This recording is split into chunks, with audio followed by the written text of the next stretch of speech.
L'attitude digne d'un élu, et je sais que je ne suis pas le seul à penser cela dans cette assemblée, c'est d'être là pour travailler, pour faire des propositions, pour avancer plutôt que d'être en permanence dans l'obstruction et la défiance au détriment du territoire et des habitants. Quelles que soient les motivations et les ambitions personnelles des uns et des autres, qu'elles soient téléguidées ou non, et quelle que soit l'issue du vote de ce soir, je tiens à vous dire solennellement qu'avec la grande majorité des vice-présidents, nous sommes et resterons déterminés à ne pas nous faire embarquer dans un jeu qui consisterait à nous faire porter le chapeau d'une situation financière exsangue qui est le seul fruit de l'héritage laissé par les anciennes collectivités qui constituent aujourd'hui Roumois-Seine. Nous verrons tout à l'heure les comptes administratifs qui ne démontrent aucune mauvaise gestion sur l'exercice 2017. Dois-je néanmoins rappeler une nouvelle fois quelles auraient été les décisions lourdes qu'auraient dû prendre certaines collectivités avant la fusion? Car c'est bien de cela dont il s'agit. Nous sommes obligés aujourd'hui de faire le travail que certains n'ont pas fait en leur temps.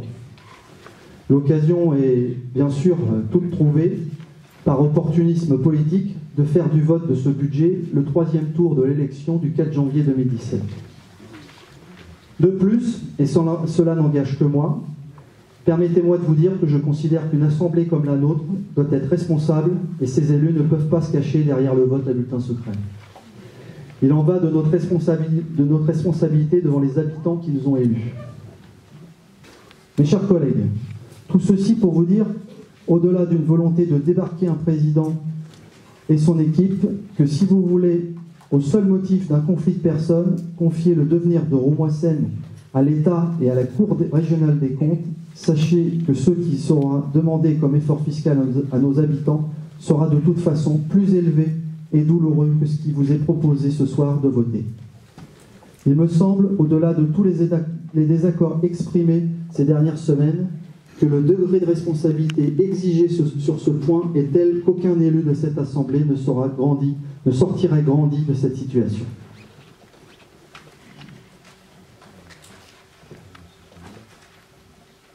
Je vous propose d'aborder maintenant le point à l'ordre du jour, de désigner le secrétaire de séance. Nous allons passer à la validation des comptes administratifs et des comptes de gestion concernant le budget principal et les annexes. Nous aurons ce soir.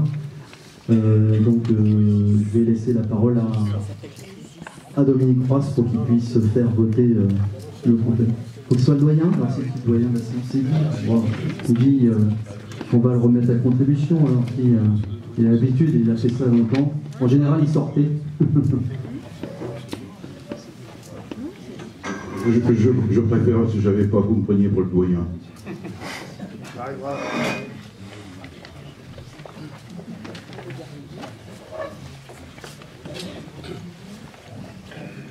J'ai une question.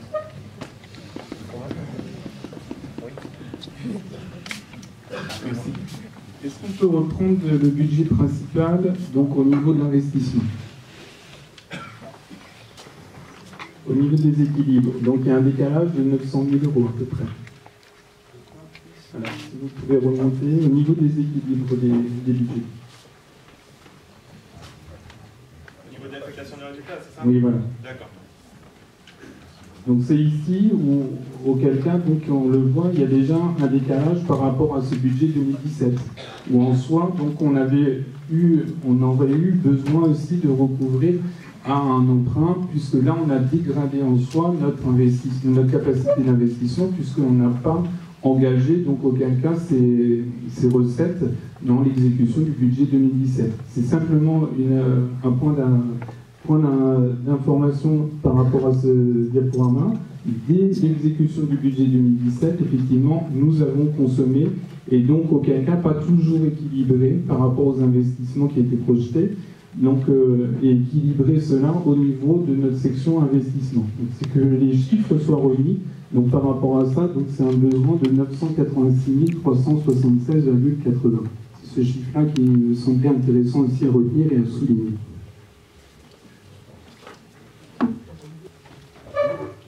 On a déjà du mal à suivre ce budget d'investissement. Donc effectivement, je vous ai fait répéter, mais que techniquement, on vient prélever, c'est normal, une collectivité comme la nôtre, on vient prélever après exercice de la section de fonctionnement vers l'investissement. Jusque-là, tout va bien. J'ai l'air comme mes collègues sur ce qu'on nous présente pour l'année prochaine. Et on ne tient pas compte réellement, enfin, on n'a pas assez tenu compte des déficits antérieurs. Ça, bon, je ne vais pas refaire le speech de la semaine dernière, je l'ai signalé l'année dernière. Donc évidemment, si on ne le finançait pas l'année dernière, il fallait le financer cette année. Ça, vous avez un point d'alerte pour constituer le budget 2017. Voilà, donc bon, ça c'est un autre débat, mais voilà. Donc on va continuer à progresser au niveau de l'investissement. Et je le rappelle, comme M. Batteux, notre directeur financier, vient de le rappeler, qui sera en fin d'année financé par un prélèvement vers la fonction de fonctionnement. Je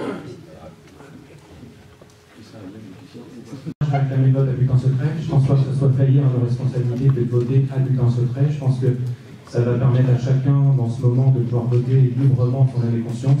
Donc je le formule officiellement. Je souhaite le vote à bulletin secret. Merci. Donc, quels sont ceux qui souhaitent un vote à bulletin secret?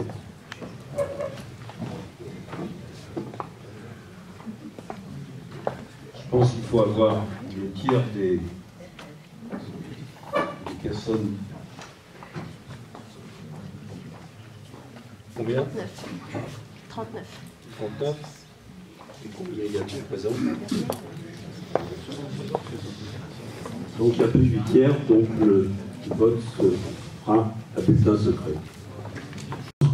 10. Contre. 1. Contre. 2.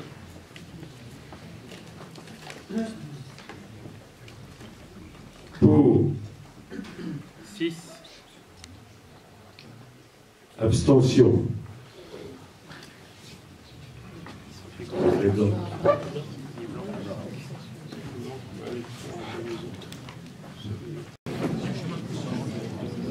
va checker.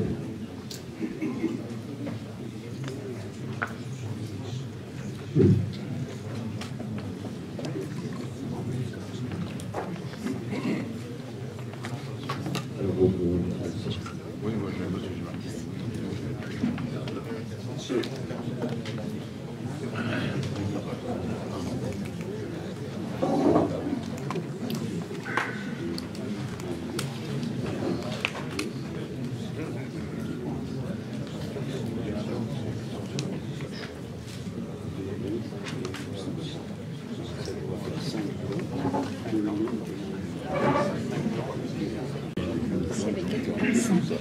Bien, donc le résultat. Le résultat donne un vote à hauteur de 42 voix contre, 36 pour et 8 blancs ou nuls. Donc le compte administratif est rejeté. Et le compte de gestion également.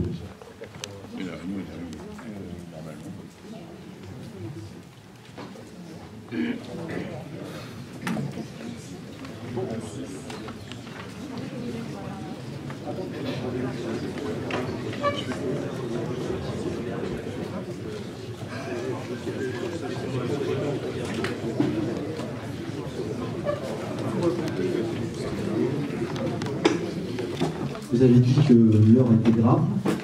Cette décision va être lourde de conséquences à la fois pour les personnels et pour les habitants. J'en suis désolé. C'est donc le préfet qui, dès demain matin, saisira la Cour régionale des comptes et qui, elle-même, aura un mois pour faire des propositions d'ajustement budgétaire qui passeront indéniablement par la hausse de la fiscalité. Comme je vous l'ai dit en introduction, une hausse de la fiscalité qui sera bien plus importante que ce que on avait travaillé hier soir encore avec les membres du bureau. Des propositions qui avaient obtenu l'avis favorable du bureau Ils ne pourront même pas être examinés ce soir. C'est un rejet en bloc et je ne peux que le regretter pour le territoire et pour les habitants et les personnels. Bien. Il n'y a pas d'autres points à examiner à l'ordre du jour ce soir, à part peut-être... non, il n'y a plus de points à examiner à l'ordre du jour ce soir, puisqu'il n'y a pas de budget. Voilà, je vous souhaite donc à tous une très bonne soirée et je lève la séance.